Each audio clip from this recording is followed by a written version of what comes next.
In Western Australia, these dolphins have taken on an even tougher challenge. The fish have taken refuge close to the beach, where the water is only a few centimeters deep. Tail slapping is a method dolphins often use to stun their prey, but it doesn't seem to work here.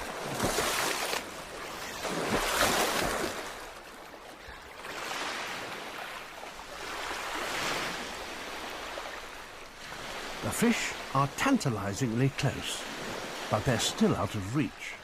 So the dolphins try another technique. Vigorously pumping their tails, they work up some speed. And then they hydroplane.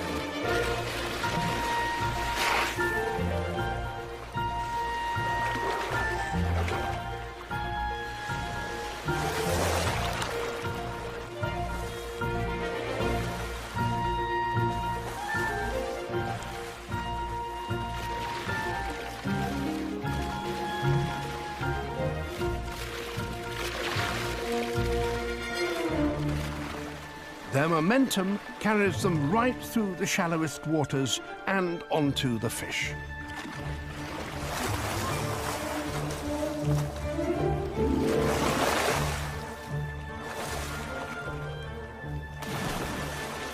Now they're in real danger of being stranded, but fortune favors the brave.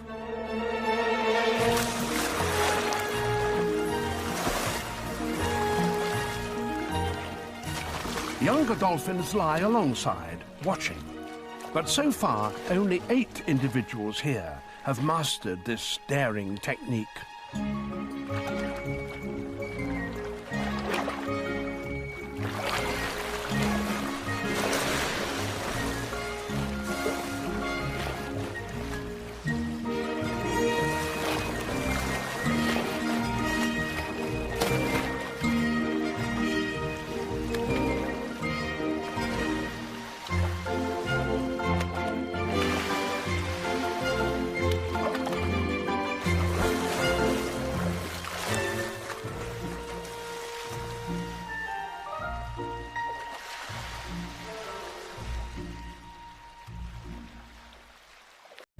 Spy seal is the first to see the shark approach.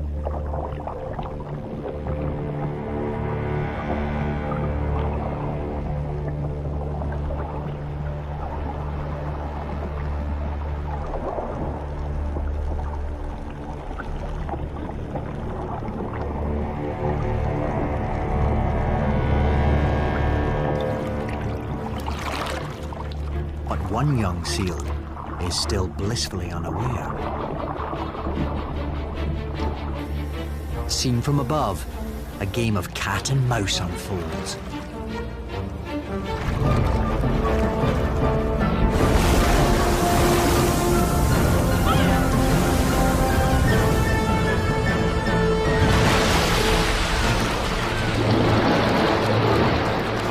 The seal may be young, but he's quick and maneuverable.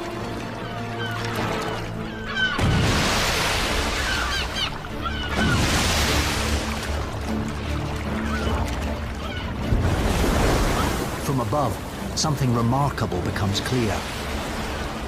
The seal pup can turn faster than the shark. He deliberately gets behind it, out of sight.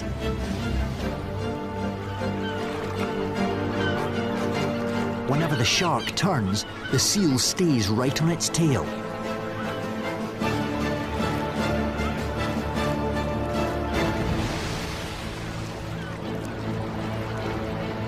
Until finally, he makes his escape. Eux ont encore du mal à rester longtemps en vol. Et malheureusement pour eux, c'est très dangereux.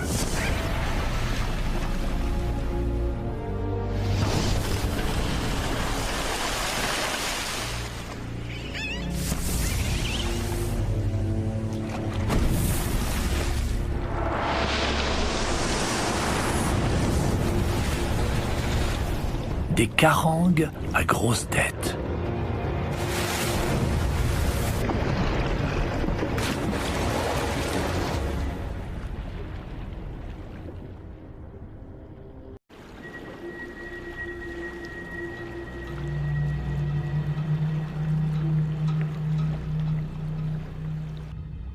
Every year in June, tiger sharks appear in the shallow waters around this scattering of tiny sandy islands.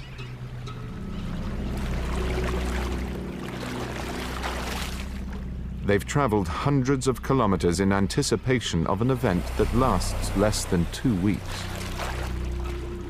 And their timing is impeccable.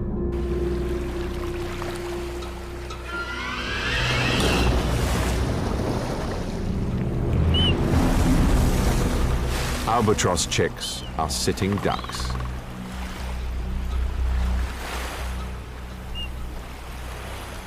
The sharks may have lost the element of surprise, but their high visibility will make little difference to the albatross chick's behavior. Right now, the focus is on flying.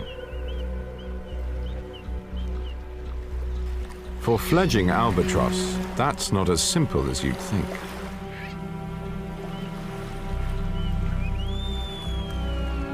The problem is the island's runway is a bit short, especially for a bird with one of the world's longest wingspans.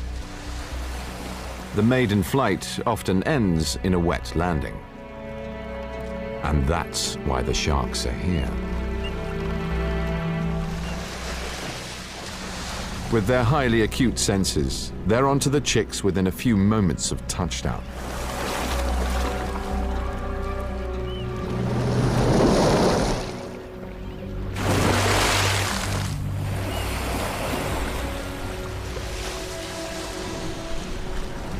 During 2 weeks of fledging, over 100 albatross chicks make the same fatal error, and the sharks take full advantage.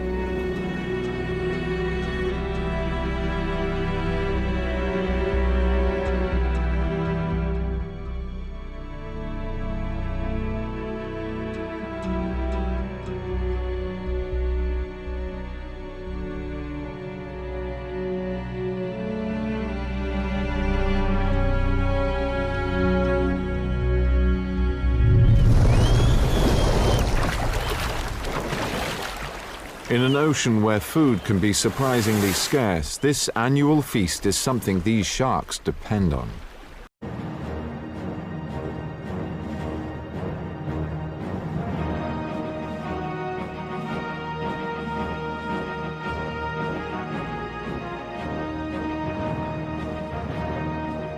In queues 30 or 40 strong, they head for the drop-off on the ocean side of the lagoon.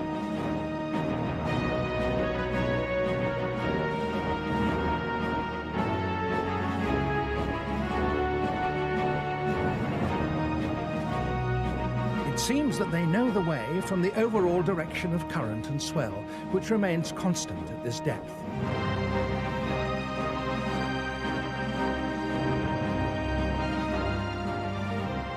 Lines join together into longer lines. Sometimes 60 lobsters will be marching one behind the other. The migration takes place within a few days each year, and then the whole lagoon floor is covered with parallel marching columns. Traveling in line reduces the drag of the water on an individual by as much as half. But there's another reason why it's better to march in this way. If they are threatened, they can form defensive circles. A triggerfish, one of their main enemies. It wants to attack the vulnerable legs, but it has little chance of getting past the ring of spear-like antennae.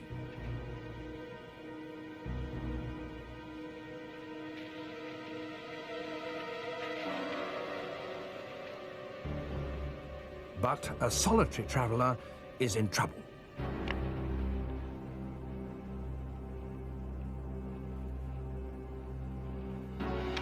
First, it's disarmed.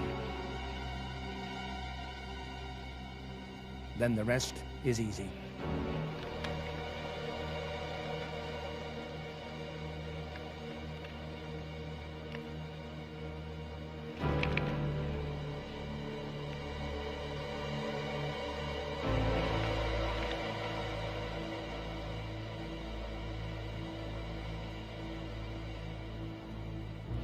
There are others ready to pick flesh from the broken limbs. Within a few minutes, all that is left is an empty shell.